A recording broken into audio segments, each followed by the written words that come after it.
இந்த 5 டயலாக் உங்கள் ஹஸ்பண்ட் சொல்கிறாரா? கண்டிப்பாக அவர் ஒரு நார்சிஸ்டாக இருக்கலாம். ஒரு மேனிப்புலேட்டிவ் ஸ்பவுஸ் அடிக்கடி சொல்லும் சில வசனங்கள். நம்பர் 1, எல்லா பிரச்சனையுமே உன்னால தான். நம்பர் 2, நீ ரொம்ப ஓவர் ரியாக்ட் பண்ணுற. நம்பர் 3, அது நடந்ததே இல்லை. நம்பர் 4, யாருமே உன்னை நம்ப மாட்டாங்க.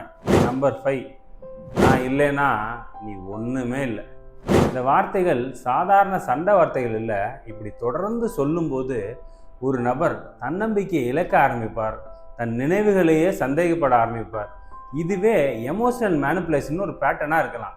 ஒரு ஹெல்த்தி மேரேஜில் பிரச்சனை வந்தாலும் இருவரும் சேர்ந்து தீர்வு தேடுவாங்க. ஆனால் மேனிப்புலேஷன் இருக்கும் ரிலேஷன்ஷிப்பில் ஒருத்தர் மட்டுமே எப்போதுமே குற்றவாளியாக்கப்படுவார்.